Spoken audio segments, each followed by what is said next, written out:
Bom, eu dei uns minutinhos iniciais para o pessoal entrar, então vamos continuar, a nossa aula, segunda aula, tratando agora de regulação da infraestrutura. Eh, Em primeiro lugar, antes da gente começar a tratar especificamente do tema de regulação, eu acho importante trabalhar com vocês, o porquê, né, as causas, desse tipo de atuação estatal na economia, né, direcionado para as infraestruturas.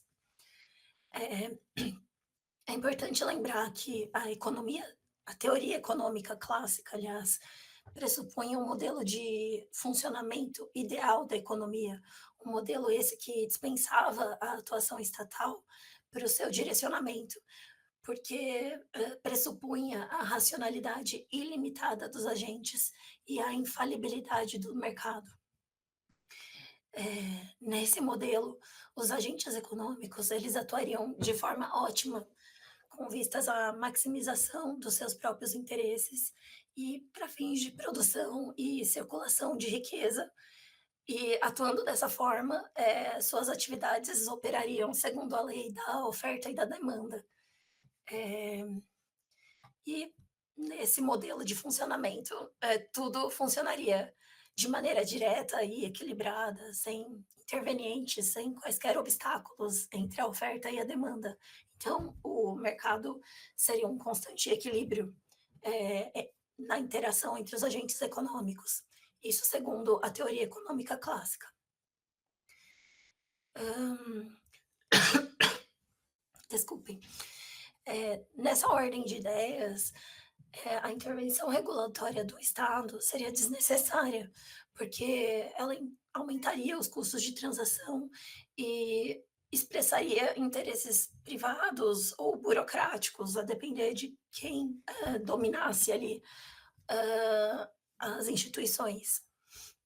Mas foi se vendo que o que esse modelo propunha acabou ruindo frente ao que se constatava na realidade, porque foram, sendo notadas várias perturbações de diversas ordens. Então, problemas sociais, ambientais e mesmo na ordem econômica, em decorrência dessa atuação dos agentes do mercado.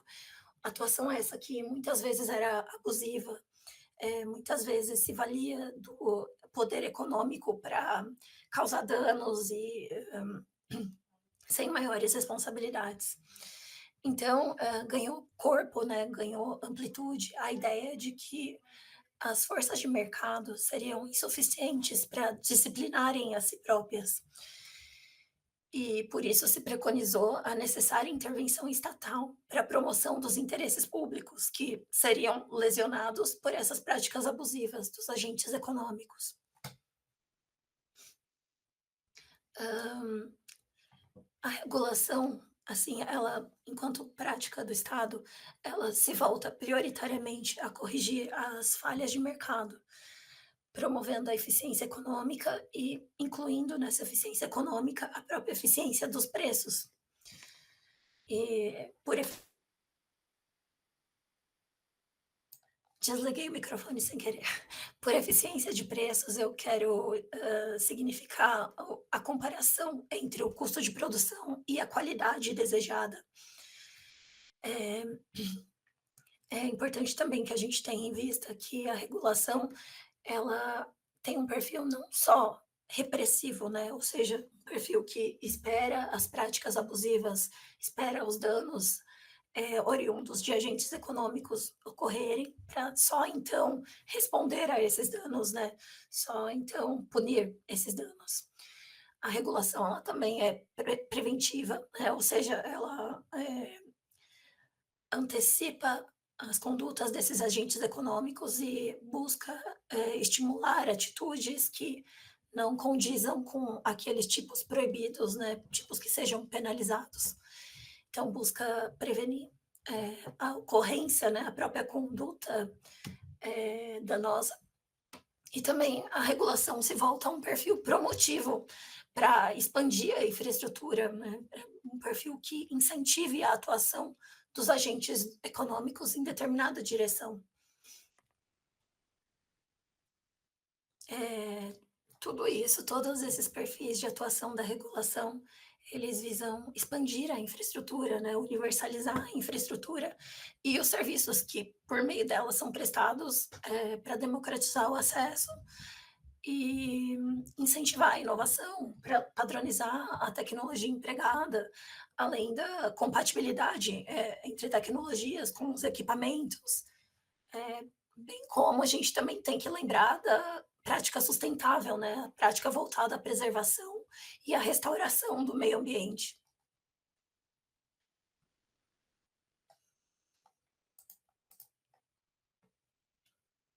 Desculpem, eu passei para um slide que é bem mais para frente, né, voltando ao slide correto.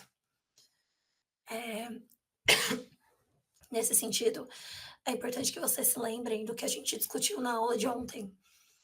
Eh, os recursos cuja necessidade de uso se atrela a uma essencialidade para o funcionamento econômico e para o atendimento dos direitos, que realizem ali a dignidade social, essas características, configuram a vulnerabilidade dos usuários, né, a necessidade dos agentes econômicos. E por isso se defende que quanto maior o interesse social e econômico em um determinado recurso, tanto mais indispensável se faz a atuação estatal, quer por meios diretos ou meios indiretos. Esse que era o sentido do que a gente tinha discutido na aula passada sobre aquele trecho do Ronald Coase, que afirmava que a regulação estatal será necessária quando o conflito por recursos abranger o maior número de indivíduos.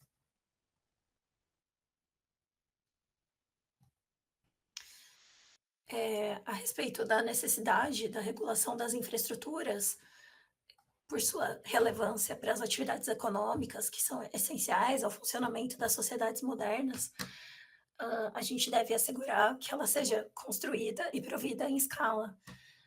Eh, então, o regulador vai precisar se atentar a esse aspecto, né?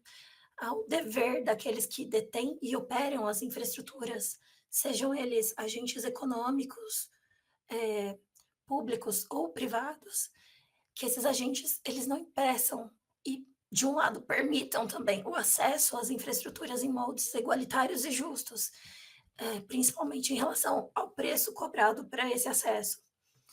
E também esses agentes detentores da infraestrutura devem permanecer comprometidos com a realização do interesse público, que vai condizer com os objetivos estabelecidos nas políticas públicas de longo prazo.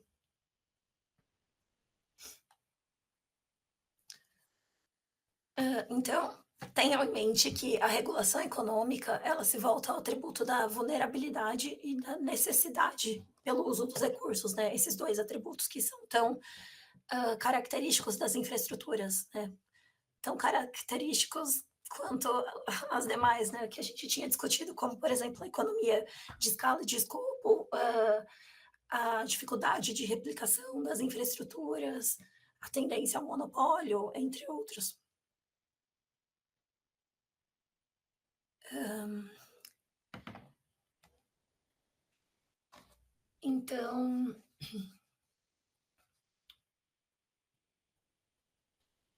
passando para o slide, né, aqui a gente já falou da dependência e da vulnerabilidade, que vão determinar a intervenção regulatória do Estado, ou ainda também a atuação direta, é o Estado prestando, o Estado desenvolvendo a infraestrutura. Hum, claro, o conceito de regulação. Eu coloquei aqui para vocês, que a regulação, ela é a atuação do Estado na economia para dirigir as atividades privadas aos objetivos públicos, por intermédio, em geral, do exercício de funções normativas, fiscalizatórias e sancionatórias. Ou seja, o Estado, ele edita normas, ele fiscaliza o cumprimento das normas, ele vai sancionar o descumprimento das normas. Lembrando que pelo princípio da setorialidade ou especialidade, essa função regulatória, ela vai ocorrer, no âmbito de agências reguladoras ou ainda de órgãos especializados em determinado setor econômico. Então eles vão ser, órgãos regulatórios especializados nessas normas, que eles mesmos editam e eles mesmos fazem cumprir. Em matéria de infraestrutura, a regulação assumirá seus contornos em função dos objetivos atrelados à competição e à universalização. É o que eu acabei de falar. O objetivo principal, primordial de uma infraestrutura é que ela se expanda para que o acesso aos serviços essenciais que por ela são providos possam dele fruir a coletividade como um todo. Então, é para isso que se volta a regulação para a universalização da infraestrutura.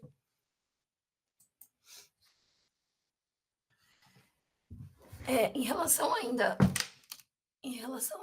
à atuação do Estado para correção das falhas do mercado, é importante anotar ainda que o objetivo é promover o equilíbrio entre a sanidade do mercado, a coordenação dos agentes econômicos, relativamente a elementos que se associam à competição e à prestação do serviço relevante de interesse geral que é provido pelas infraestruturas, em moldes de continuidade e universalização. Esse objetivo, ele é o interesse último da regulação, né? E ele que vai conformar todo o restante, inclusive os demais objetivos que vão se atrelar à modulação da competição no mercado.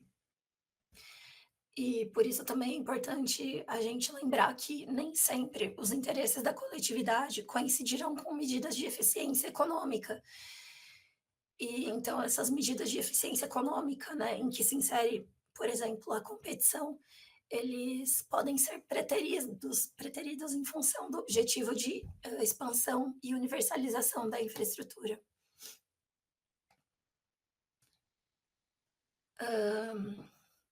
A regulação intrasetorial da competição, ela busca então conciliar os objetivos relativos à competição e à universalização da infraestrutura e vai incorporar na verdade, um desequilíbrio em relação à condição que é instrumental da competição, porque a finalidade última da regulação é assegurar a prestação universal e adequada do serviço.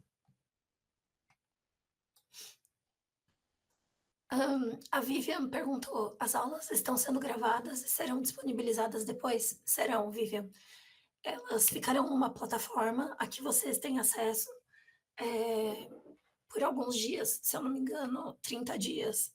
Mas para que vocês tenham o certificado das aulas, vocês precisam acompanhar ao vivo para que acessem o link da chamada, né? E aí anotem a presença de vocês.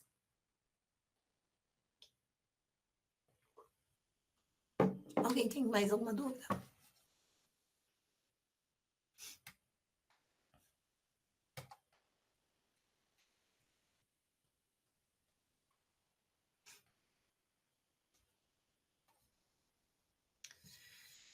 Passando para o slide, então,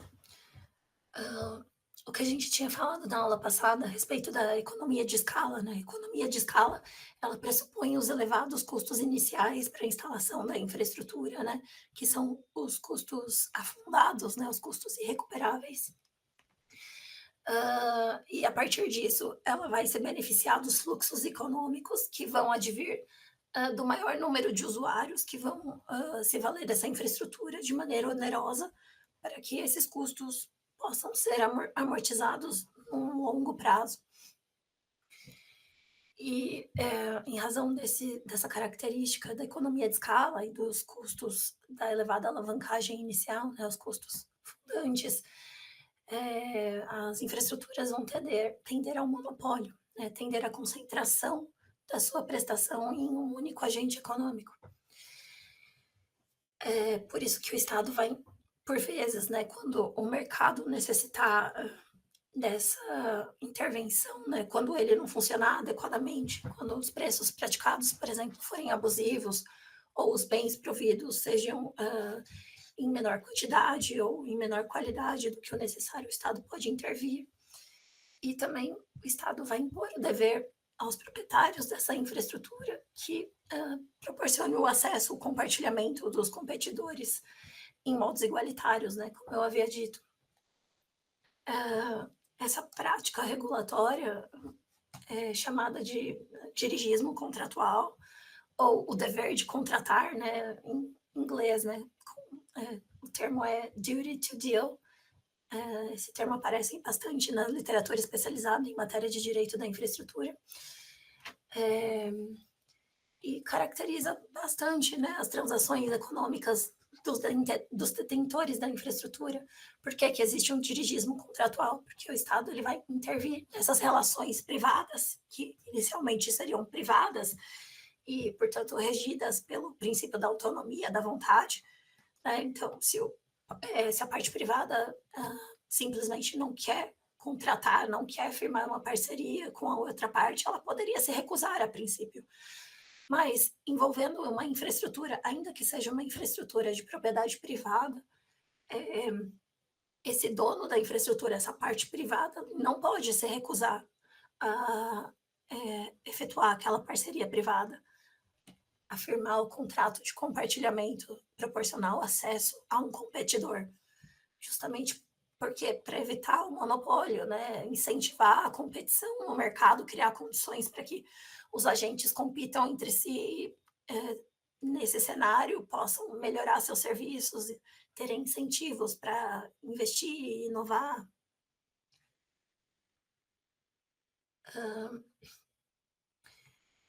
Então, além disso, eu aqui transcrevi um trecho do professor Floriano Marques Neto, em que ele diz que, apesar da infraestrutura se voltar para essas relações privadas, aliás, para a regulação da infraestrutura se voltar para a competição nas relações privadas, impondo o dever de contratar, impondo o compartilhamento das infraestruturas, a regulação ela vai ter por fim último não a competição, ela vai ter por fim último a universalização, né?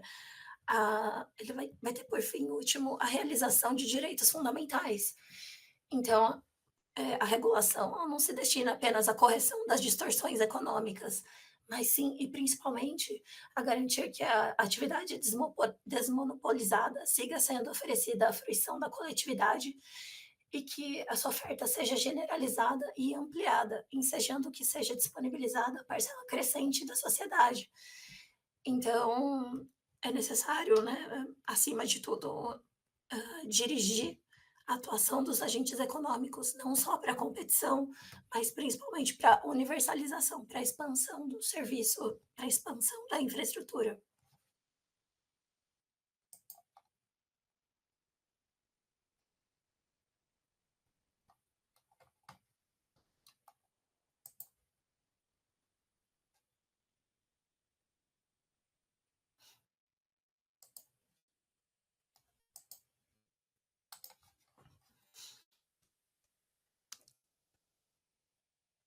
Obrigada, Jorge. Eu também tenho própolis aqui.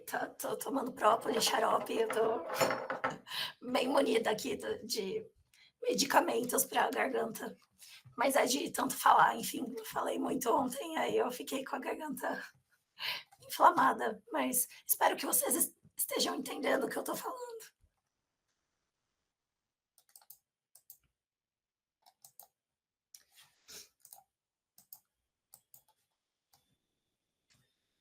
No próximo slide, eu trago um exemplo de compartilhamento da infraestrutura, né? Um exemplo de intervenção do Estado determinando a obrigação de contratar, né? O dirigismo contratual que eu havia dito para vocês. E esse exemplo é o caso do compartilhamento dos potes, que é uma questão bastante antiga e que vai implicar aí um ruído interinstitucional entre a ANEEL e a Anatel, porque principalmente o setor de telecomunicações depende de postes para que instale ali a sua infraestrutura, né, a sua fiação, os demais equipamentos. E essa questão adquiriu maior repercussão com a instituição da Política Nacional de Compartilhamento de Postes, por uma portaria conjunta do Ministério das Comunicações e do Ministério de Minas e Energia, que determinava esse compartilhamento, né? Ou seja, que as concessionárias de energia proporcionassem ali espaço para que as concessionárias de telecomunicações ou mesmo prestadores privados de serviços de telecomunicações pudessem instalar ali seus equipamentos nos postes de energia. Como vai envolver interesse de ambos os setores, a disciplina da matéria teria que ser dada justamente por uma normativa conjunta, né, uma normativa que partisse da Anatel e da ANEEL.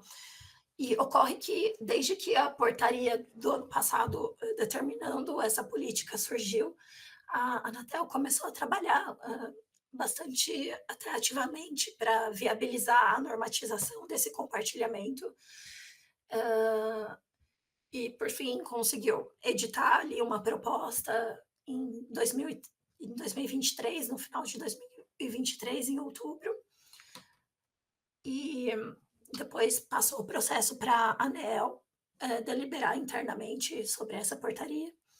A ANEEL, ela foi bastante inerte, ela não tomou providências, na verdade, não deu notícias, ninguém sabe direito o que estava acontecendo interiormente na agência de energia. E o que ela fez recentemente, em julho desse ano, ela extinguiu o processo que deliberava sobre a portaria que foi editada na Anatel para compartilhamento dos postes.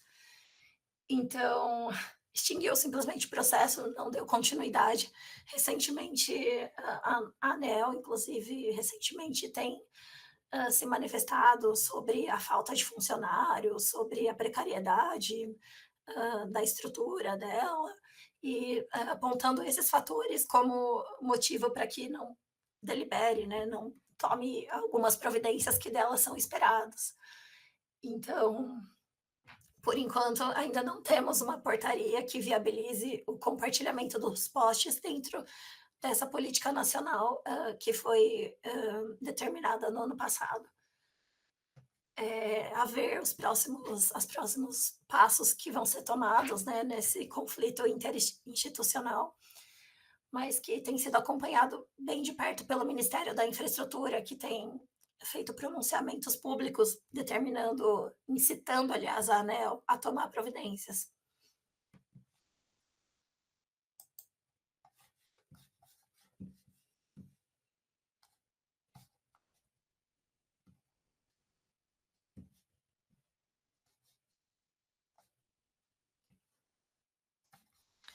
Seria o caso de uma intervenção do MP? O Jorge perguntou. É, bom, Jorge, o MP ele tem bastante amplitude de atuação, né? Então, se o MP entender que está ali dentro da defesa da missão constitucional que foi atribuída a ele, né, da defesa do interesse coletivo, do interesse público, ele pode sim intervir por meios que a instituição dispõe. Mas, a princípio, esse seria um papel assim típico das agências reguladoras, mesmo viabilizarem a implementação da política.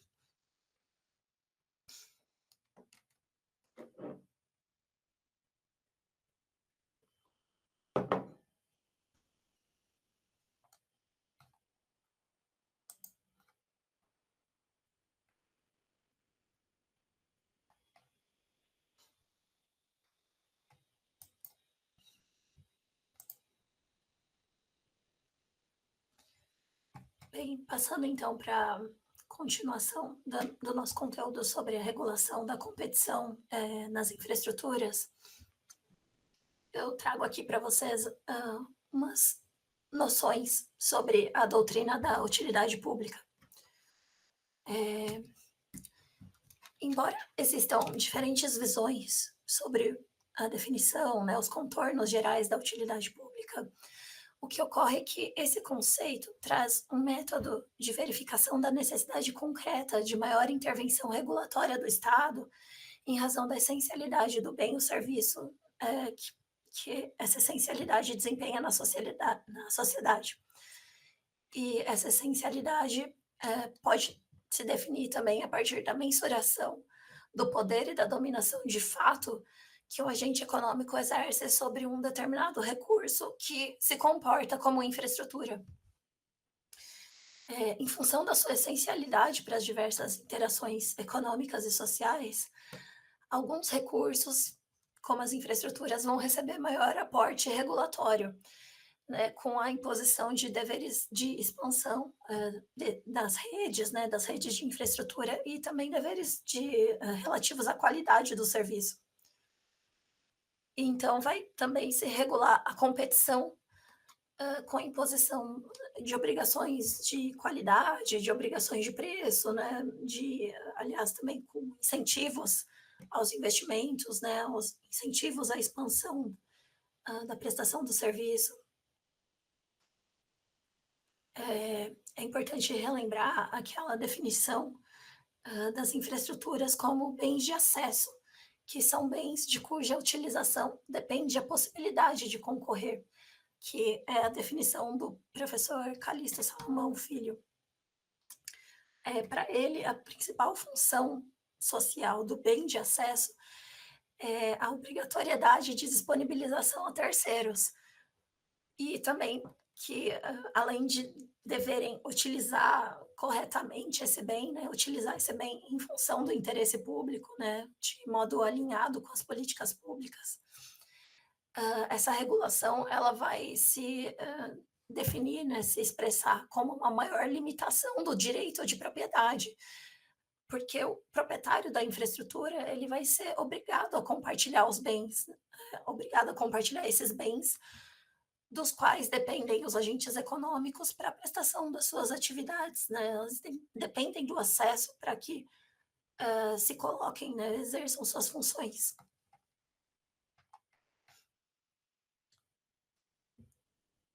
Nesse sentido, né, por fomentarem a participação econômica de outros agentes, se diz que a promoção da competição pela regulação vai alimentar as perspectivas de universalização, né, porque vai expandir a prestação dos serviços, expandir o número de agentes econômicos prestando o mesmo serviço. E o inverso também é verdadeiro, né? A expansão da infraestrutura, que há localidades que antes não eram atendidas pelo serviço essencial por ela provido, poderá atrair mais empresas que sejam provedoras desse serviço para elas competirem no seu fornecimento. Então, a gente diz que existe uma influência recíproca entre a competição e a universalização. E, em razão disso, a atuação do Estado, seja por qualquer meio, mas principalmente indiretamente, ou seja, pela regulação, a atuação do Estado é indispensável.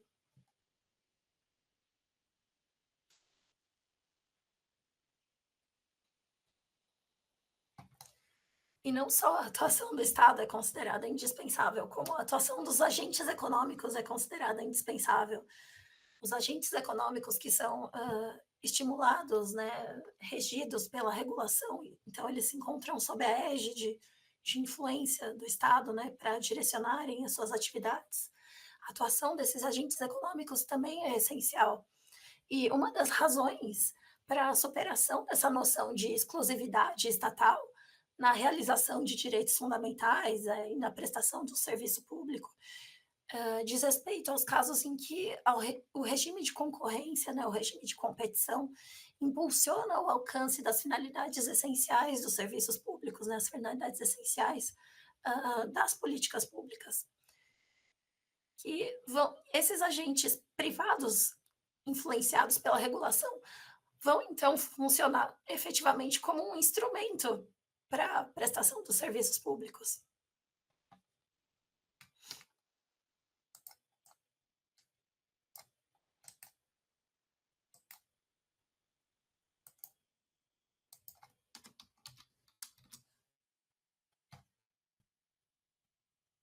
A Anne Caroline pediu para colocar o link da chamada no chat. Eu coloquei o link. De nada, Ana. É,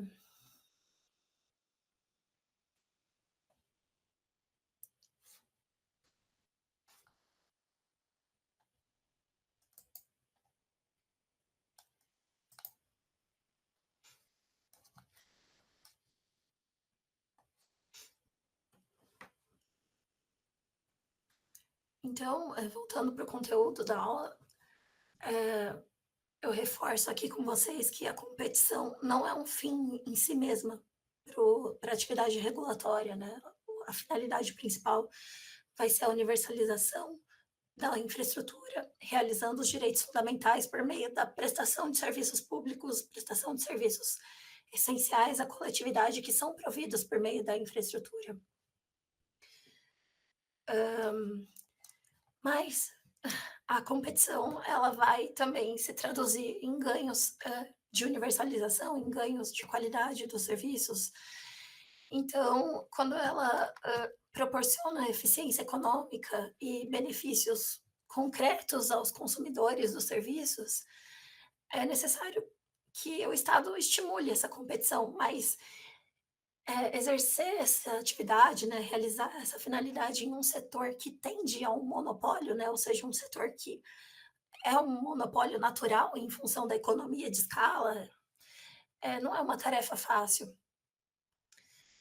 Principalmente no contexto brasileiro, após a privatização de inúmeros setores econômicos que antes eram monopólios estatais, lá na época, não, lá na década de 1990, o operador privado que ganhou as licitações, né, ele passou a dominar por um período de tempo determinado, mas até que longo, a infraestrutura da rede no setor por extensas regiões. E um regime de competição vai implicar a obrigatoriedade da empresa que passou a deter a infraestrutura de compartilhá-la com concorrentes. Mas, ao mesmo tempo, essa empresa, né, esse detentor da infraestrutura, ele precisa ter o retorno econômico, o retorno financeiro dele, conforme as expectativas que estimularam ele, em primeiro lugar, a participar da licitação, né, a oferecer aquelas condições de prestação do serviço, de implementação da infraestrutura. Então, um grande desafio é a conciliação, né, do acesso às redes, do acesso à infraestrutura, ou seja, conciliação da competição, com a expansão, desse serviço, a expansão da infraestrutura, a universalização.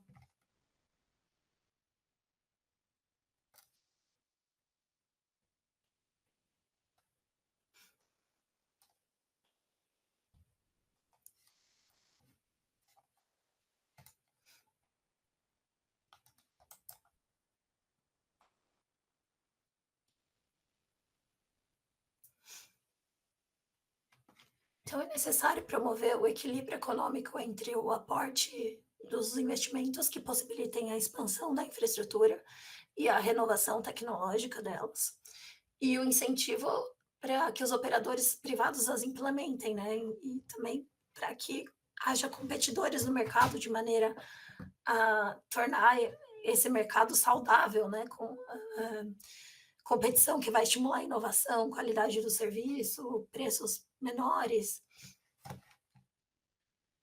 Eu trago para vocês o que a gente chama de modelo do U invertido, que vai expressar essa relação entre o estímulo à competição e os estímulos aos investimentos, né, à inovação.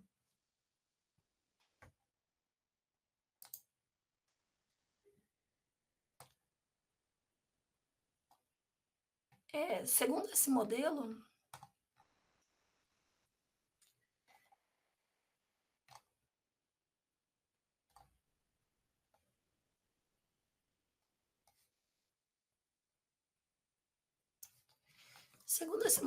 após os níveis de competição atingirem o máximo possível de incentivo para os investimentos em inovação, para os investimentos em expansão da infraestrutura, esses níveis de competição e de incentivos ao investimento tendem a cair.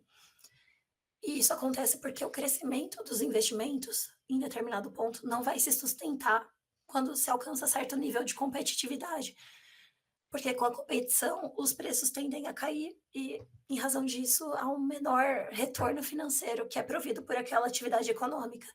Então, o pico do invertido ele vai ser maior ou menor conforme os investimentos para o desempenho de alguma atividade sejam mais elevados e a rentabilidade de sua exploração seja menor ou maior. Eu vou colocar aqui a figura para vocês para ficar mais claro. Então, aqui, conforme os incentivos para inovação aumentam, também aumenta a competição nesse mercado. Aqui é o ponto ótimo do invertido, né, o ponto mais alto dele, a partir do qual não compensa mais investir, porque o nível de competição está muito alto e não tem mais dinheiro nesses fluxos econômicos que tramitam pela infraestrutura para que sejam investidos na inovação.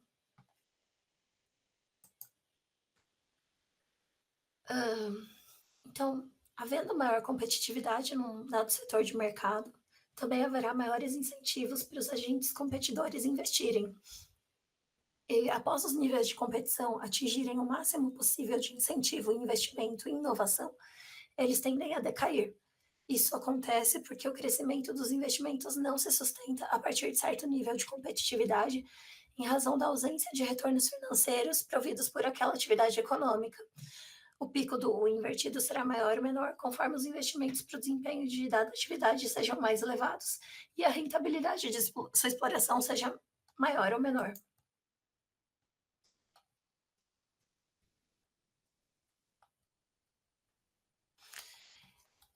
A exata medida da competitividade num setor, ela precisa ser muito bem avaliada pelo regulador daquele setor e tem que ser refletida em instrumentos regulatórios adaptáveis à realidade do mercado.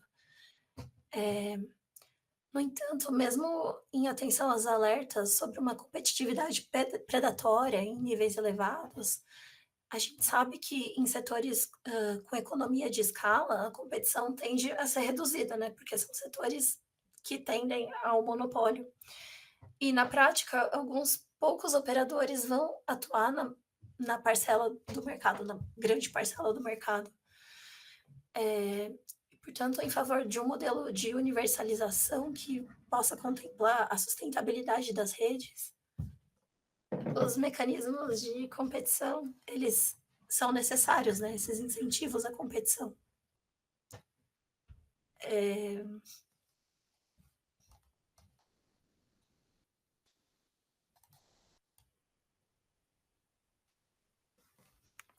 Idealmente, a intervenção regulatória nos mercados, principalmente em atenção a essa modulação das práticas competitivas, precisa ser realizada apenas e somente quando se constate um efetivo prejuízo à prestação do serviço e à própria competição. Isso porque, como a competição não é um fim em si mesma, a sua modulação regulatória deve se voltar ao objetivo da prestação dos serviços adequados.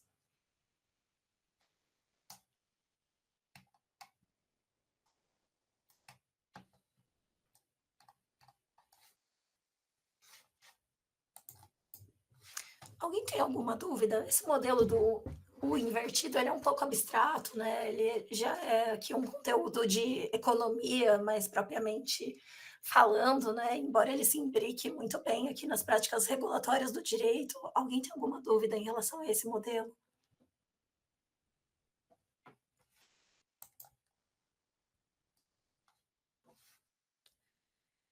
Porque se ficou claro, eu vou passar por um intervalo de 10 minutos aqui para a gente tomar uma água, para eu tomar uma água também.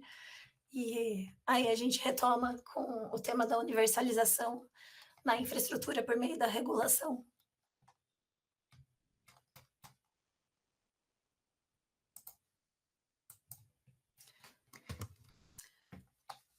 Ontem você postou algum texto para leitura? Não, eu não postei o texto para leitura, eu indiquei algum material de bibliografia, uma parte desse material pode ser encontrada na internet. Os slides eles ficam disponíveis para vocês na plataforma que vocês têm acesso. E eu considero que a leitura dos slides para avaliação que vocês vão fazer ao final, ela já é suficiente.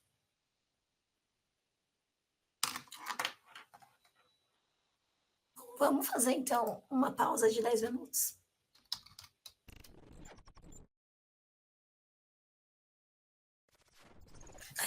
Bom, pessoal, vamos retomar então a aula. Eu vi aqui que a Patrícia perguntou onde está o material que eu tinha falado. Eu perguntei para o suporte da ESA, que acompanha a aula aqui conosco, para que ele coloque o link para vocês acessarem, tá bom? Então, logo mais ele deve responder aqui no chat mesmo, para vocês com esse link. De nada.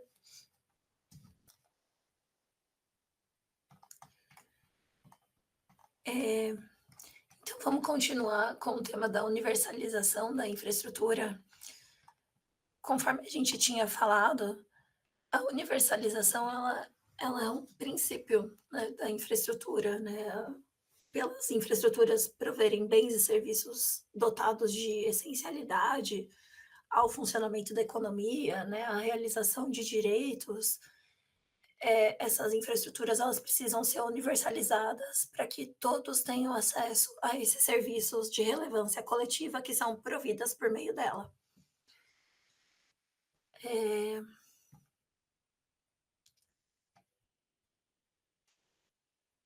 Então, por isso que eu fiz constar aqui no slide que o conserto econômico que é almejado pela regulação não visa prioritariamente a promoção da competição, mas sim as condições de prestação do serviço em níveis de universalidade e continuidade, para ampliação das infraestruturas e incentivos aos investimentos.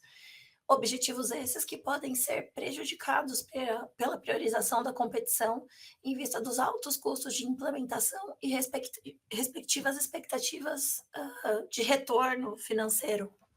Então, quando a gente tem mais competidores no mercado, os ganhos que são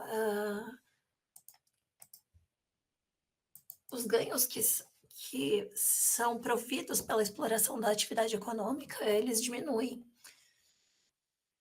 Então, por isso que nem sempre níveis de competição vão ser compatíveis em determinado setor econômico.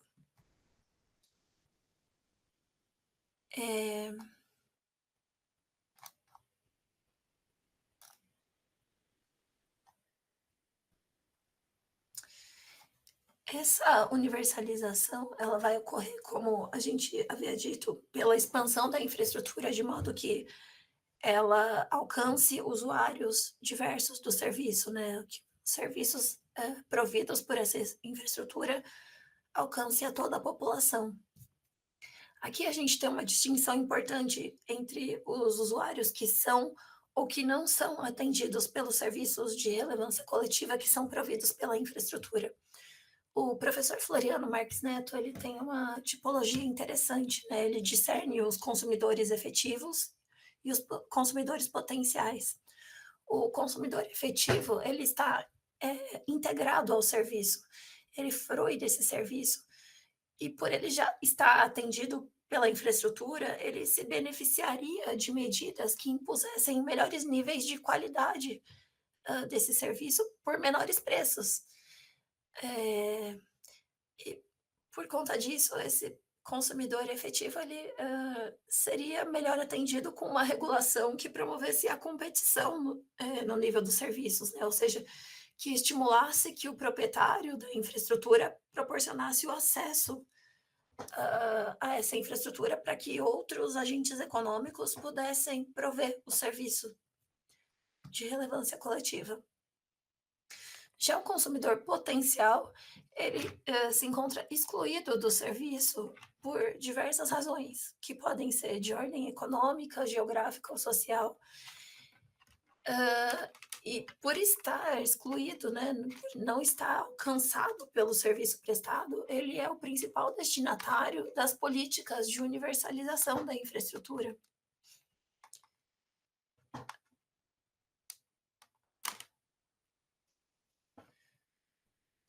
Então, as políticas públicas, né, que são implementadas pelo Estado, elas devem se voltar principalmente para os consumidores potenciais, os que estão excluídos do alcance dos serviços que são providos pelas infraestruturas, o que autoriza que eventuais custos da universalização sejam repassados aos consumidores efetivos, inclusive, né? A gente pode aí, adotar práticas de subsídio cruzado, né? Cobrar mais os consumidores com maior potencial aquisitivo, para que se gere uma margem a ser repassada nos investimentos para expandir a infraestrutura aos usuários que não são por elas atendidos.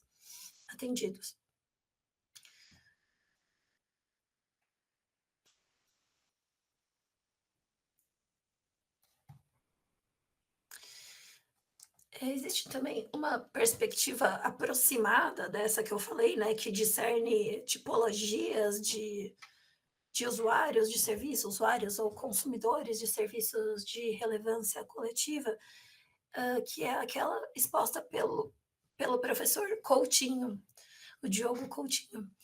Para esse professor, existem dois tipos de beneficiários das políticas de universalização: os consumidores de alto custo de serviço. E por que eles são de alto custo?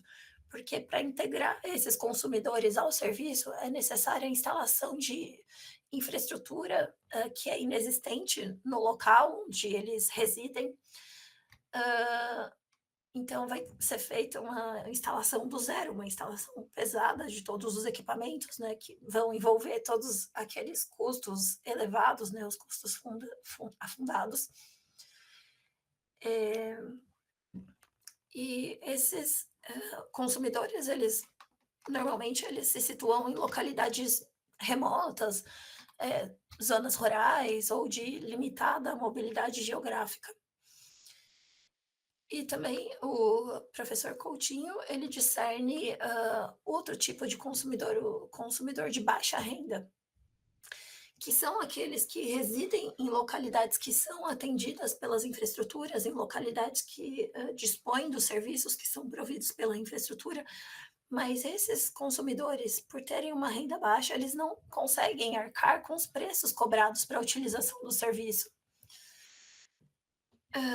Por essa razão, como eu disse para vocês, para os consumidores de alto custo, são destinados investimentos vultosos para a expansão da infraestrutura e para a instalação da infraestrutura.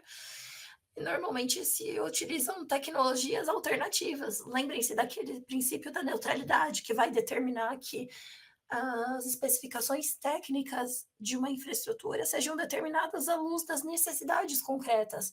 Concretamente, para expandir uma infraestrutura para uma região remota, muitas vezes a gente vai precisar de tecnologias que sejam alternativas, por exemplo, para expandir o serviço de conexão à internet para o meio da Amazônia ou para uma região rural muito remota, vão ser utilizadas tecnologias alternativas que não vão condizer necessariamente com aquelas que são usadas em zonas urbanas. Assim, por exemplo, para conexão à internet vai ser utilizada a tecnologia de satélite, por exemplo. É o mais comum. E já para os consumidores de baixa renda, né, aqueles consumidores que se situam em localidades atendidas pela infraestrutura, para essa classe de consumidores, os custos de expansão da infraestrutura, eles se supõem mais baixos, né? Mais baixos ou até mesmo inexistentes. E o que deve ser promovido são políticas de inclusão social por meio de subsídios cruzados, por meio de incentivos financeiros, descontos tarifários para esses consumidores. E, enfim, tanto para uma classe como para outra classe, pode-se permitir a sua inclusão social, né, a expansão da infraestrutura por meio da transferência de renda e de subsídios. Tudo isso para dizer que o bom funcionamento de uma política de universalização da infraestrutura não vai só depender da introdução de mecanismos de competição e de regulação para a eficiência do mercado, mas também se deve considerar o acesso ao serviço por parte desses consumidores, né, das duas classes.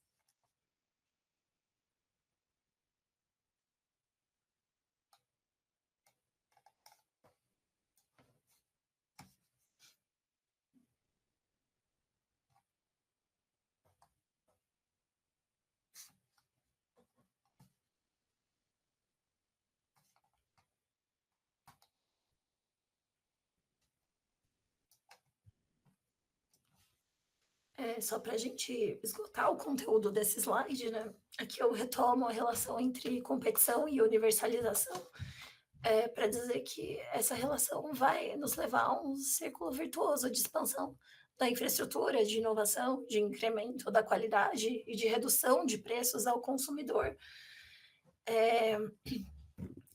Assim, existem esses benefícios da associação, mas existem os problemas, né, que eu discuti com vocês e que são representados a partir do pico do invertido, né, quando então os níveis de competição vão desestimular investimentos, porque os retornos financeiros serão mais baixos. E assim, gente, os problemas regulatórios e de ordem da concorrência, da ordem da competição no mercado, que decorrem de ramos econômicos com tendência ao monopólio, eles são de conhecimento em todo mundo, né? Então, existem aí práticas restritivas, horizontais e verticais, como o fechamento do mercado para concorrentes, a recusa de compartilhamento da infraestrutura e o impedimento, né, do acesso dos concorrentes à rede, né? Esses problemas todos são comuns. A regulação, ela deve buscar evitar, né, a regulação ex ante vai evitar e reprimir a regulação ex post, vai reprimir práticas anticompetitivas e o exercício abusivo do poder econômico. Existe uma vantagem peculiar, né, numa regulação que é voltada para a competição em um dado setor, que é o fim da perseguição da empresa privada, porque com a competição o mercado faz o trabalho que seria alcançado com essa perseguição estatal, né? A competição em um nível adequado, ela vai prover serviços eficientes, né? E os serviços eficientes, eles normalmente existem em um ambiente competitivo. Por isso que a gente fala, né, da retroalimentação entre universalização e concorrência, né? Existe aí uma universalização na perspectiva quantitativa, né, que se compreende principalmente a partir da noção da expansão da infraestrutura disponível, e uma universalização na perspectiva qualitativa, que pode ser aquela condizente com o nível de competição entre os operadores, né, que abaixa o preço do serviço. Então, vai universalizar o serviço para aqueles consumidores de baixa renda, enquanto a universalização quantitativa, que vai expandir a infraestrutura, vai universalizar os serviços para os consumidores de alto custo, né, que são aquelas dois tipos que nós havíamos tratado antes.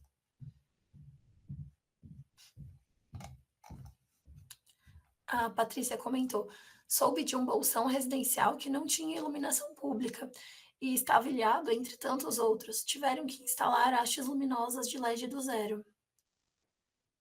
Sim, para instalar do zero uma infraestrutura é realmente mais complexo, né? Porque para instalar essa iluminação, você tem que levar a eletrificação para a área, né? Outro tipo de equipamentos que vão conectar esse tipo de instalação em rede. Então, não é só colocar ali num lugar e entender que aquela instalação fica isolada, não, ela se conecta a outras infraestruturas que são necessárias para que essa funcione. Então, muito bom exemplo, Patrícia, muito obrigada.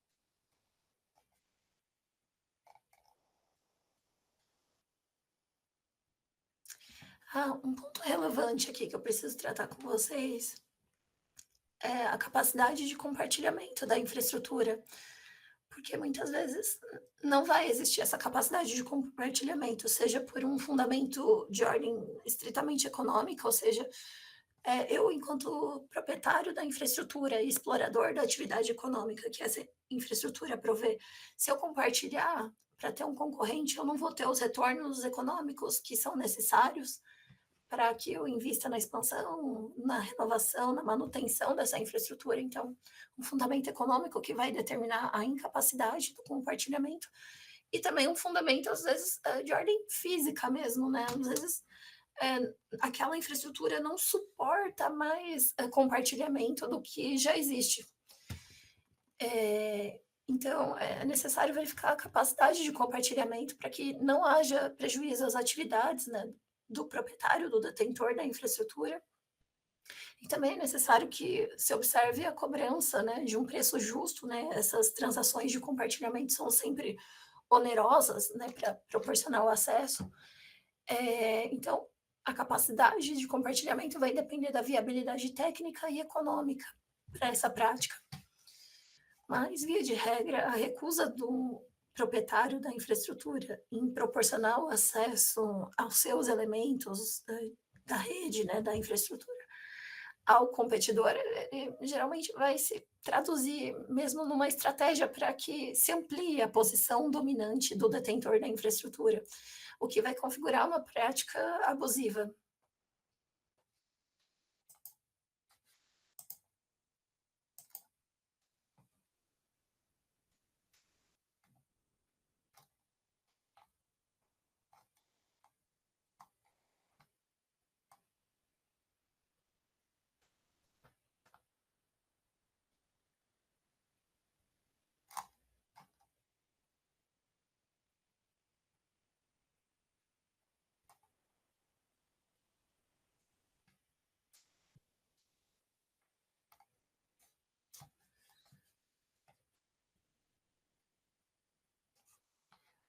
Bom, continuando então, a universalização da infraestrutura ela vai se efetivar, como eu havia dito, por meio da ampliação dos investimentos que possibilitem alcançar os usuários potenciais das utilidades por elas providas. Lembrando que os potenciais usuários são tanto aqueles sem renda suficiente para ter acesso à infraestrutura, mas que residem em uma área com disponibilidade do serviço que é provido pela infraestrutura, como também os usuários que residem em áreas sem essa infraestrutura, né? E para esses usuários a gente precisa realmente expandir fisicamente as instalações para que eles possam fruir dos serviços.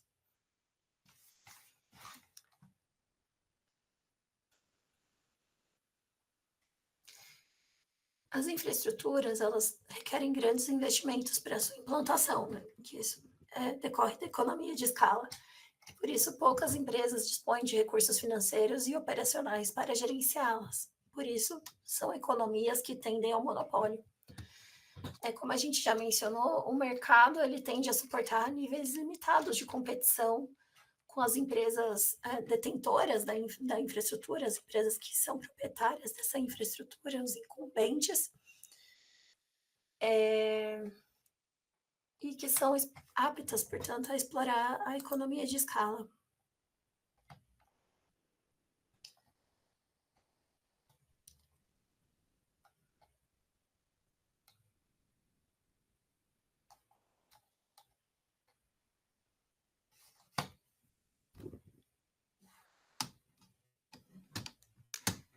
Como as infraestruturas têm de grande dinamismo e flexibilidade, né, em razão da sucessão dos ciclos tecnológicos para a renovação delas, então, a todo tempo elas precisam se reconstruir, né, por conta dessas inovações ou em razão da necessidade de expansão para abranger áreas não atendidas. Só que o que acontece muitas vezes, o explorador dessa infraestrutura, o proprietário, o detentor da infraestrutura, ele não vai ter interesse em expandir ela para uma localidade onde geralmente as pessoas vão ter baixo poder aquisitivo e não vão poder arcar com todos os custos, vai ter altos índices de inadimplência. Em razão disso, também o Estado, por mecanismos regulatórios, vai intervir, seja por meio de incentivos, seja por meio de obrigações de expansão.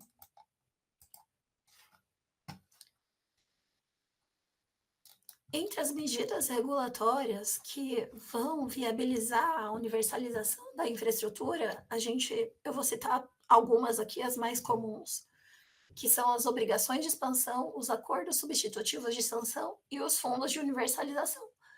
Lembrando que cada uma dessas medidas pode ou não ser articulada pelo Estado segundo os objetivos da política pública, que são estabelecidos em lei e demais instrumentos normativos que vão concretizar esses objetivos postos pela política pública, e também depende muito do perfil político do Estado, se ele é mais ou menos interventivo, se ele é mais dialógico com o setor privado, mais incentivador, né, mais, aliás, adepto da atividade de fomento desses agentes privados. Então, dentro da política pública, existe o que a gente chama de caixa de ferramentas. Essas caixas de ferramentas são justamente esses instrumentos que vão ser definidos já na segunda etapa, né, do ciclo das políticas públicas, que vão envolver, aí, numa primeira etapa, a concepção das finalidades que serão realizadas pela atuação do Estado. Vão ser eleitos os instrumentos para realizar essas finalidades. E, por fim, são definidos aí as instituições, estruturadas as instituições e mecanismos de controle e de participação popular, né, participação democrática, para fiscalizar o cumprimento desses objetivos por meio desses instrumentos eleitos pelo legislador.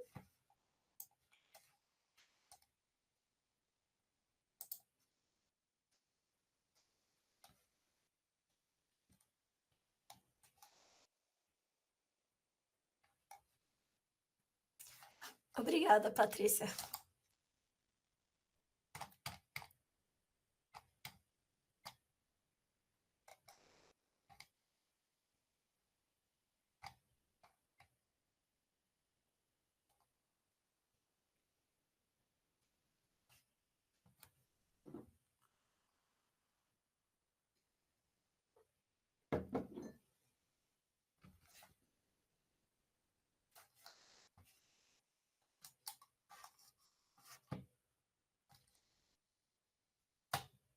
Alguém tem alguma dúvida nesse ponto?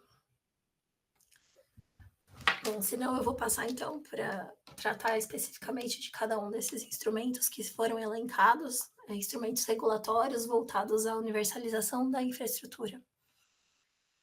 O primeiro deles, então, como eu havia dito, são as obrigações de expansão da infraestrutura. O que são essas obrigações? Geralmente são condições impostas pelo Estado para que os particulares possam exercer a atividade de construção de uma infraestrutura e de prestação de um serviço que é provido por meio dessa infraestrutura. Então, nas concessões de ferrovias, nas concessões de telecomunicações, nas concessões de energia, são incluídas cláusulas que determinam que, para além daquela região atrativa economicamente, né, aquela região lucrativa para a exploração da atividade econômica envolvida na infraestrutura, o agente privado, para que ele exerça essa atividade naquele lugar, ele também deve expandir o acesso ao serviço provido por meio da infraestrutura para outras regiões que sejam desatendidas, ou ainda que proveja esse serviço provido, aliás, fornecido por meio da infraestrutura a preços módicos, né, com descontos tarifários,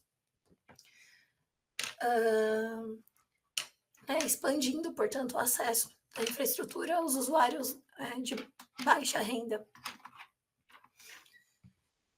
Esse mecanismo de obrigação de expansão da infraestrutura é um mecanismo que se volta à criação do mercado. Criação do mercado por quê?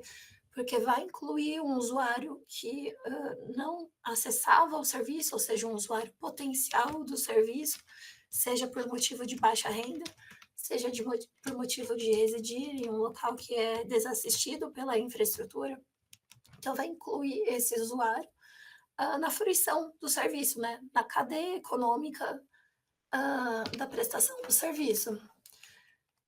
Por isso que é um mecanismo de criação do mercado, né? Segundo uma linha muito específica de direito e economia, e um desses autores que tratam de mecanismo de criação de mercado, mecanismo de manutenção de mercado, mecanismo de impulsionamento do mercado, são esses dois aqui, Rocket e uma prova. Então, imposição de obrigações de expansão da infraestrutura constitui ação voltada à criação de mercados. Na medida em que, não havendo consumidores aptos ou dispostos a adquirir o serviço, ou fornecedores dispostos a explorar a atividade em uma dada localidade, o Estado intervém para gerar a oportunidade de fluxos de negócios, prospectar a disponibilidade e a clientela do serviço, além de alimentar uma demanda reprimida e potencialmente dar o primeiro passo para a existência de outros concorrentes, que no caso das redes, né, também vai beneficiar localmente a população com inúmeras externalidades positivas. Essa demanda reprimida advém do fato de que as pessoas deveriam, aliás, acessar essa infraestrutura e os serviços que são por meio delas providos, porque são serviços que realizam direitos fundamentais. Então, vai ser sempre uma demanda que vai ser reprimida se esses consumidores potenciais não têm acesso a esses serviços.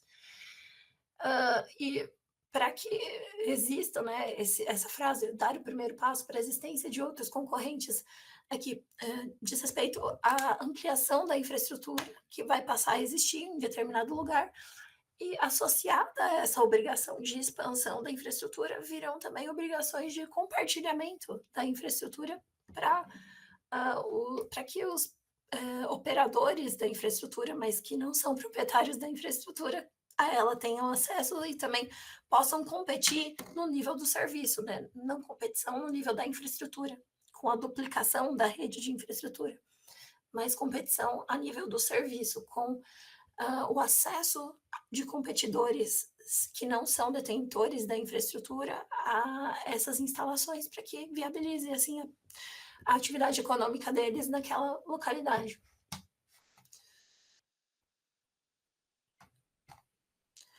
O Jorge anotou aqui que o link da sala de aula não abre.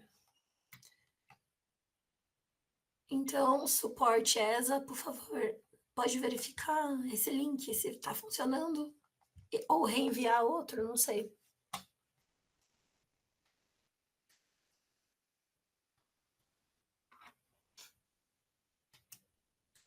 Jorge, em breve o suporte deve reenviar o link ou entrar em contato com você para tentar resolver. Continuando, as obrigações de expansão da infraestrutura, então, elas são aquelas que condicionam o provedor, né, o detentor de uma infraestrutura, ou o prestador de um serviço, ao cumprimento de metas que são atreladas a objetivos sociais.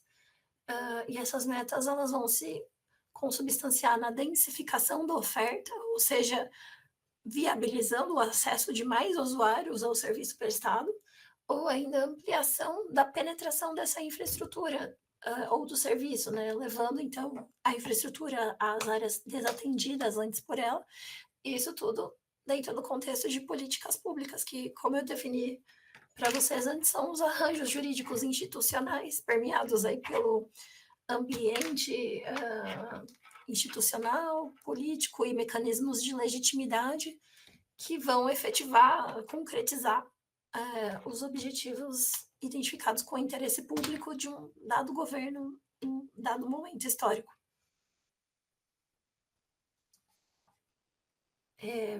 Essas obrigações, elas são inseridas, então, em instrumentos contratuais, via de regra, mas não necessariamente contratuais também.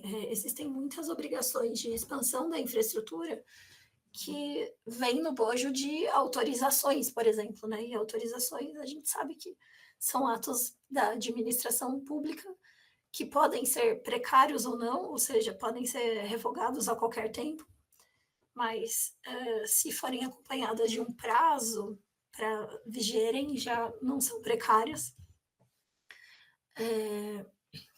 Então, essas obrigações podem ser inseridas até mesmo em autorizações, por exemplo, autorizações de ferrovia, autorizações de serviços de telecomunicação, obrigações inseridas em contrapartida à concessão da outorga, da delegação de um bem ou serviço público, ou ainda na prorrogação ou repactuação, desse serviço público. Em alguns setores, a gente tem aquela lei, de relicitação desses, contratos de concessão de relicitação ou de prorrogação antecipada do prazo de vigência desses contratos públicos. E, com base nesses instrumentos, o poder público consegue inserir novas obrigações de expansão da infraestrutura, obrigações de universalização, no bojo de contratos que são antigos, contratos que vigiam há 20 anos e vão ser relicitados ou prorrogados antecipadamente. E aí a gente consegue atualizar, né, o contexto das cláusulas desses contratos para a realidade atual. Então, olhando, portanto, para as condições econômicas, né, para o acesso efetivo dos usuários a esse serviço, né, então viabiliza que o concessionário desse serviço público, que vai prover uma infraestrutura, possa direcionar os seus investimentos conforme os objetivos da universalização.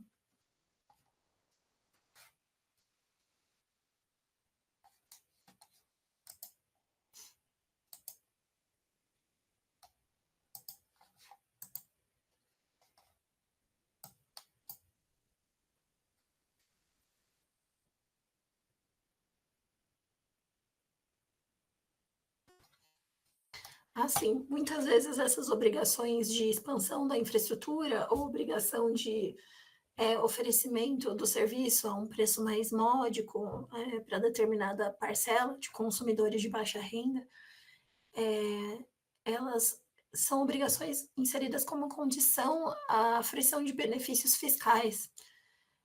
Por exemplo, para você se valer de créditos de ICMS. Para isso, eu quero que você instale X antenas de 5G numa região economicamente menos favorecida do ambiente urbano. E ainda também essas obrigações de expansão da infraestrutura são veiculadas como substituição de sanções pecuniárias, né, sanções de multa. A gente substitui a multa por uma obrigação de expansão da infraestrutura ou de prestação do serviço por meio da infraestrutura a níveis módicos para determinadas parcelas sociais.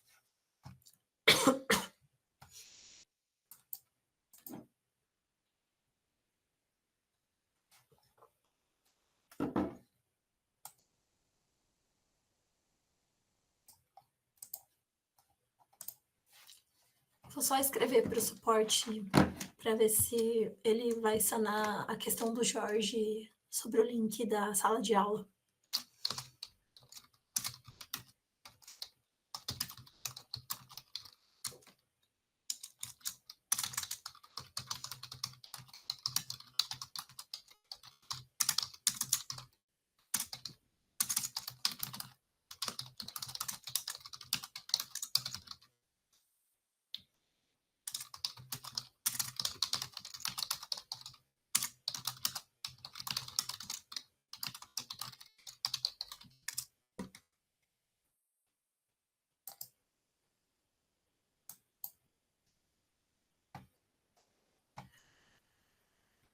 O Jorge apresentou uma pergunta aqui, uma questão interessante. Quando o Estado faz uma concessão de uma ferrovia e o concessionário tem o objetivo de explorar de fato o transporte de dados em tubos abaixo da linha férrea, o Estado pode cassar a concessão ou vai cobrar pelo uso indireto?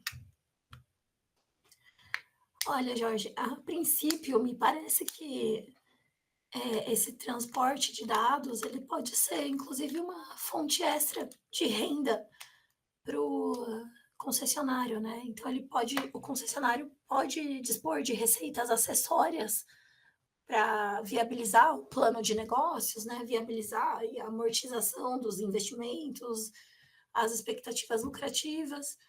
E esse transporte de dados, né, essa infraestrutura de transmissão de dados, ela pode ser uma fonte de receitas acessórias. desde que essa atividade acessória seja inserida no plano da concessão, né, no plano da operação, na matriz eh, de eh, eh, na matriz de contrapartidas econômicas, me parece que ele pode sim, mesmo porque o serviço de transporte de dados, né, o serviço de comunicação multimídia, como é referido na regulamentação, a regulação, aliás, da Anatel, é um serviço privado autorizado, não é nem um serviço concedido. Então, bastaria aí uma interação entre as agências reguladoras, entre a ANTT, eh, e a Anatel, para que viabilizasse a autorização desse transporte de dados e pudesse ser incluído como uma receita acessória, né? O agente ferroviário ele pode competir, ele pode, aliás, compartilhar essa infraestrutura acessória, né? Essa infraestrutura, aliás, marginal em relação à atividade principal explorada, que é o serviço de transporte ferroviário. Ele pode compartilhar essa infraestrutura com provedores de acesso à internet, por exemplo, e conseguir angariar umas receitas acessórias, uma renda extra. Isso vai em favor do interesse público, né, na medida em que ele pode baratear o serviço prestado na concessão, ou obter mais recurso para investir, para expandir a infraestrutura ferroviária, amortizar mais rápido os investimentos, enfim. Então, me parece que é possível, sem que traga concessões, sem que, aliás, traga penalizações para a relação da concessão propriamente dita. Então, não sei se eu respondi a dúvida.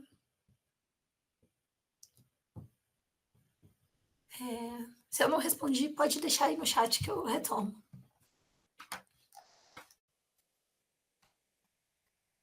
Agora eu quero falar de um tema que é bem relevante no âmbito da infraestrutura, que são os fundos de universalização da infraestrutura, né? Que esses fundos vão denotar a atividade de fomento da administração pública para incentivar investimentos em expansão ou no barateamento dos serviços prestados por meio da infraestrutura. Os fundos, eles constam na legislação geral, a Lei 4.320 de 1964, artigo 71 e seguinte, salvo engano, como fundos especiais. Então, na lei, eles vão se definir como por meio de um critério finalístico, né? Os fundos, eles têm que dirigir esses recursos que são angariados, sejam por meio de contribuições do próprio Estado, que vão alimentar esse fundo, seja por meio de contribuições até mesmo tributárias, né, dos operadores, dos agentes econômicos da infraestrutura, até mesmo dos usuários pode ser cobrada alguma parcela para alimentar esse fundo, né, de recursos. Mas esses recursos eles têm que se voltar para uma finalidade. E, no caso, os fundos de universalização da infraestrutura, eles vão se voltar para a universalização, né, para a expansão, para o acesso de usuários em determinado setor econômico, regulado pelo Estado. Por isso que eu mencionei aqui o critério finalístico dos fundos de universalização. Os fundos são destinados a assegurar o acesso aos serviços pelo maior número de pessoas em condições de preço e qualidades adequadas, né, que eu acabei de falar. Os fundos, então, eles têm regulação nessa lei geral, a Lei 4.320 de 1964, e também regulação específica por meio de leis que vão dispor sobre os setores econômicos diversos ou sobre programas de políticas públicas do Estado, e também são regulados pela legislação infralegal, né, que vai aí abarcar resoluções, decretos, etc.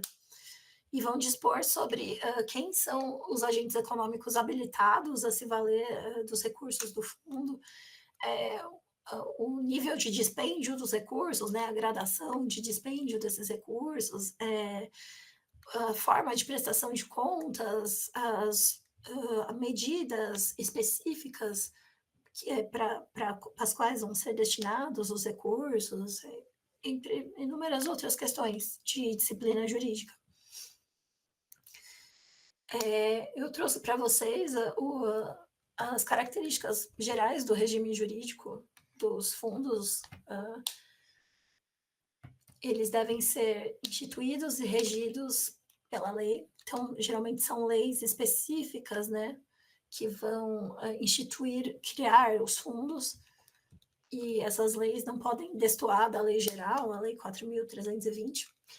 Os fundos eles vão se compor de receitas vinculadas à finalidade que motivou a sua constituição, ou seja, os recursos que são destinados ao fundo, eles somente podem ser aplicados de acordo com os objetivos constantes na lei que criou, na lei específica que criou o fundo.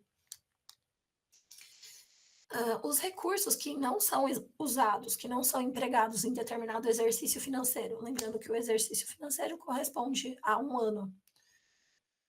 Esses recursos não utilizados durante o ano, eles podem ser utilizados nos exercícios seguintes, né, admitindo-se o superávit dos fundos.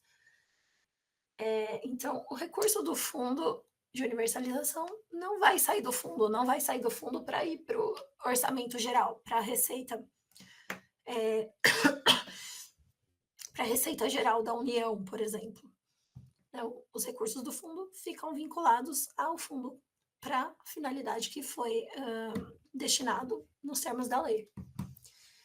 O que acontece em razão dessa regra de que os recursos de um fundo, os recursos restantes de um exercício financeiro, né, podem ser utilizados no seguinte, é que muitos fundos, eles ficam praticamente intocados, eles não são destinados para as finalidades legais que motivaram a instituição desses fundos, os recursos ficam ali paralisados, muitas vezes em razão da finalidade de que se inclua esses recursos do fundo para compor o superávit do orçamento geral.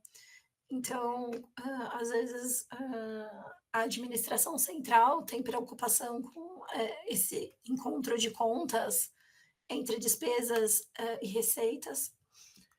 Lembrando que no ordenamento jurídico brasileiro as receitas elas são estimadas, mas as despesas elas são fixadas. E para fins de forjar assim, um superávit, mantém-se os recursos do fundo inutilizados, e aí eles podem ser computados como ativos, mesmo no orçamento geral, e enfim. E isso é um grande problema, porque a gente tem a paralisação do importante instrumento para a universalização da infraestrutura, um instrumento que vai realizar direitos fundamentais,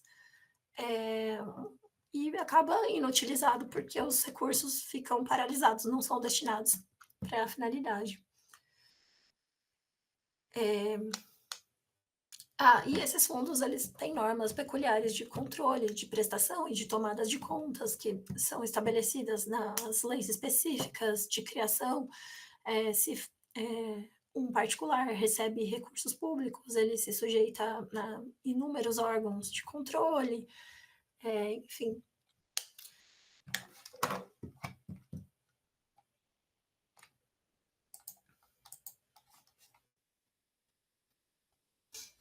Como eu havia dito para vocês, os recursos de um fundo de universalização, eles podem ser compostos pelas contribuições de operadores e provedores dos serviços prestados por meio da infraestrutura, os valores que são cobrados a título de outorga, né, a título de concessão para a prestação de um serviço público pelo agente privado, ou mesmo para um serviço autorizado, né, pelo agente privado. Contribuições orçamentárias provenientes do próprio poder público, né? Por exemplo, a União, os estados destinando determinada parcela dos seus recursos orçamentários para esse fundo. Isso tudo nos termos da lei, tem que estar estipulado em lei esse tipo de composição dos recursos do fundo.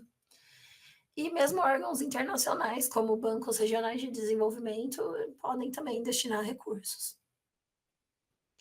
Elenquei aqui alguns fundos de universalização, fundo de universalização dos serviços de telecomunicações, fundo de desenvolvimento, o Fundo Nacional de Desenvolvimento Ferroviário, fundo de desenvolvimento da infraestrutura regional sustentável, fundos municipais de saneamento básico, também tem bastante, estão surgindo bastante. E eu acho que sobre os fundos é isso.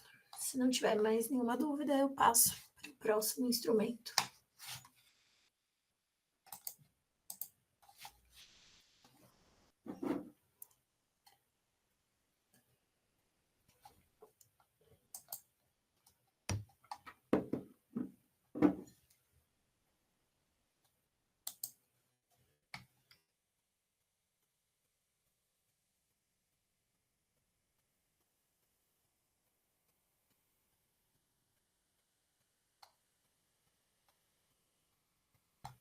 Bom, então vamos passar para os acordos substitutivos de sanção. Esses acordos substitutivos de sanção, eles são uma relativa novidade no nosso ordenamento jurídico. Eles expressam uma fase muito profícua de consensualidade na administração pública, em que a administração, mais do que um agente impositor da sua vontade unilateral, um agente perseguidor da economia privada, ele vai ser um agente preocupado com a efetivação, com a realização dos objetivos de interesse público. Então, ele vai abraçar a ideia da regulação inteligente, né? De gradação da sua atitude coercitiva de acordo com a necessidade de resposta que deve ser dada em função do perfil de atuação de um agente econômico e da gravidade, né, dessa ação que danosa ou maléfica que foi tomada pelo agente econômico. Né, essa regulação inteligente, ela foi concebida por esse autor, o John Brathwaite. Quem tem interesse nesse tema é muito interessante, né? Ele se presta a diversas áreas da regulação, ele é bem aplicável, né, em inúmeros casos jurídicos, enfim. Então, a regulação inteligente preconiza a adoção de uma resposta sancionatória em função dos resultados, né, que é o que mais importa, né, o resultado que seja condizente com o interesse público. E se apresenta como alternativa à postura punitivista da administração. Não sei se vocês sabem, mas há algumas décadas até prisão administrativa existia, né?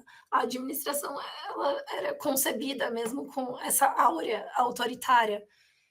Então, a fase atual, né, de consensualidade, ela realmente é uma grande virada em relação a esse ideário autoritário que predominava na administração pública. Então, as respostas da administração, elas perpassam por diferentes níveis de resposta e que se identificam com atitudes de persuasão ou de dissuasão, numa escala de enforcement, numa escala de coercitividade, na medida em que seja necessário para o atingimento dos objetivos regulatórios.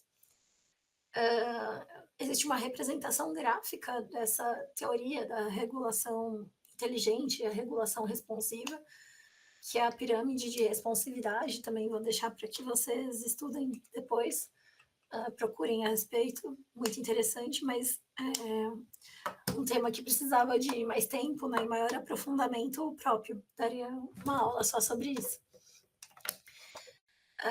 Então, ao invés de você impor uma sanção de multa, uma sanção de proibição de contratação com a administração por anos, você substitui essas sanções pelo cumprimento de obrigações de expansão da infraestrutura que sejam condizentes com os objetivos estabelecidos em políticas públicas. São obrigações, portanto, que condizem com o atingimento do interesse público. Então, você substitui essa sanção por um ato que vai realizar muito melhor o interesse público do que a imposição de multa.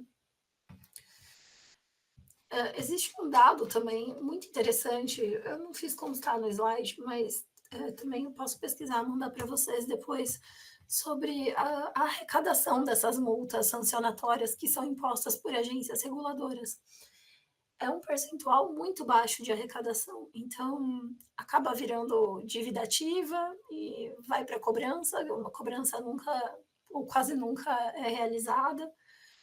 E com as obrigações de expansão, você instaura uma relação processual de acompanhamento do cumprimento dessas obrigações para que se realize esse objetivo que efetivamente vai condizer, vai direcionar melhor a atitude do agente privado em favor do interesse público.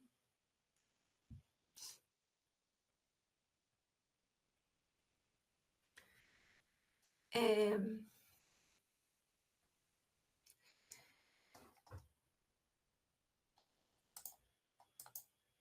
a necessidade de fazer a regulação cumprir o seu papel ordenador e de integração dos interesses públicos e privados indica um caminho dialógico, segundo o qual o que mais vale é o cumprimento de metas e políticas pré-estabelecidas, assim como a rigidez do funcionamento setorial. Referidos objetivos são mais bem endereçados quando há cooperação entre as partes. E por que eu falei que é um caminho dialógico? Porque para a definição desses acordos substitutivos de sanção, para que a gente consiga estabelecer quais serão as obrigações de expansão da infraestrutura, nesse mecanismo tem que existir realmente uma relação de diálogo, né? Tem que existir um acordo entre as partes que vão definir ali como melhor realizar o interesse de uma forma viável, que seja possível para o agente econômico realizar.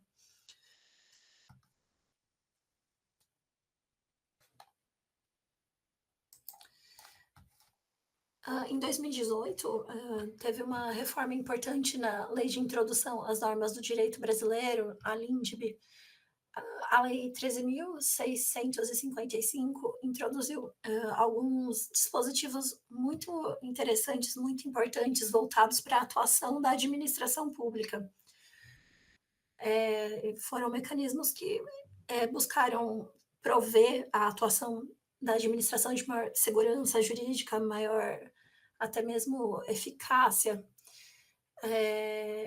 E dentre esses dispositivos que foram inseridos, tem o artigo 26, que funciona como um autorizativo geral para o estabelecimento, para firmar um acordo, para firmar acordos no âmbito da administração pública. Então, muitos segmentos econômicos que não contam com uma lei específica de substituição das multas impostas por agências reguladoras, por exemplo, né, por obrigações de expansão da infraestrutura, muitos desses segmentos se valem desse autorizativo geral, o artigo 26 da LINDB, que estabelece o seguinte, vamos ler junto esse artigo, que é muito importante. Para eliminar irregularidade, incerteza jurídica ou situação contenciosa na aplicação do direito público, inclusive no caso de expedição de licença, a autoridade administrativa poderá, após oitiva do órgão jurídico e, quando for o caso, após a realização de consulta pública e presentes razões de relevante interesse social, celebrar compromisso com os interessados, observada a legislação aplicável, a qual só produzirá efeitos a partir de sua publicação oficial. Então, esse compromisso é compreendido aí como um negócio jurídico, né, um acordo lato sensu, e pode ser utilizado para celebrar os acordos que vão substituir a imposição de multas sancionatórias no âmbito das agências reguladoras. Não só no âmbito das agências reguladoras, mas outros órgãos de controle, inclusive o Tribunal de Contas da União tem a Secretaria de Consenso, né, a SESEX Consenso, que é um tema que está na crista da onda, assim, um tema muito relevante, muito atual, que surgiu há pouco tempo e tem causado algumas perplexidades, né, sobre o funcionamento desse órgão de consenso no âmbito do TCU, que pode aplicar obrigações que são substitutivas de sanção, né, obrigações de expansão, de infraestrutura, entre outras obrigações. mas que funciona de modo sigiloso, né, às vezes não contando com a participação de todos os órgãos que poderiam ser interessados. Recentemente surgiu um instrumento normativo prevendo a participação da Advocacia Geral da União nesses acordos, né, da Secretaria de Consenso do TCU, né, houve aí uma mobilização, uma acomodação de interesses entre órgãos diferentes para que se viabilizasse a participação de todos os interessados, e a atuação dessa secretaria ainda segue, né, nesse sentido de promover acordos substitutivos de sanção, mas ainda não é uma situação jurídica que se estabilizou, né? Eu acredito que venha normativas que disciplinem melhor a atuação desse órgão no âmbito do TCU.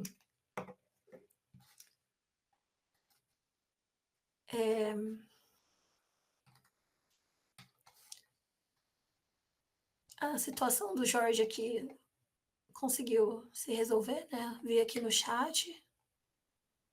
Alguém tem mais alguma dúvida sobre o tema dessa aula?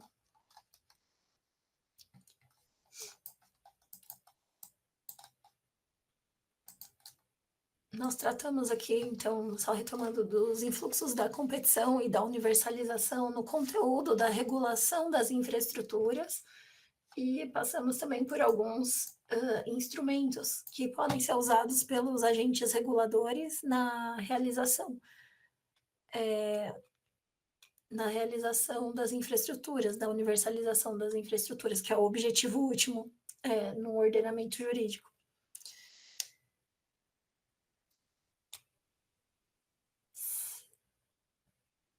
Continuo vendo que outros alunos também, o Nelson, tem problema? Está tudo em ordem, obrigado. Certo. Bom, se ninguém tiver mais dúvidas sobre a questão da aula, eu vou pedir para que ou continuem no chat tratando com o suporte da ESA, ou continuem por e-mail também falando com o suporte da ESA para resolver o acesso à plataforma, né, conseguirem acessar os materiais. Vou deixar meu e-mail aqui. Se vocês tiverem dúvidas sobre os temas da aula de hoje, da aula de ontem, podem entrar em contato comigo. Amanhã a aula será com a ilustre professora Marília, sobre o tema dos contratos administrativos, um tema muito, muito interessante, de importância ímpar em matéria de infraestrutura. E então, por hoje, é isso que eu queria passar para vocês. Eu vou encerrar um pouquinho mais cedo, acho que minha voz não ajudou muito. Agradeço a paciência de vocês, agradeço a participação também. Os slides serão disponibilizados? Serão disponibilizados na plataforma que o suporte dará acesso para vocês.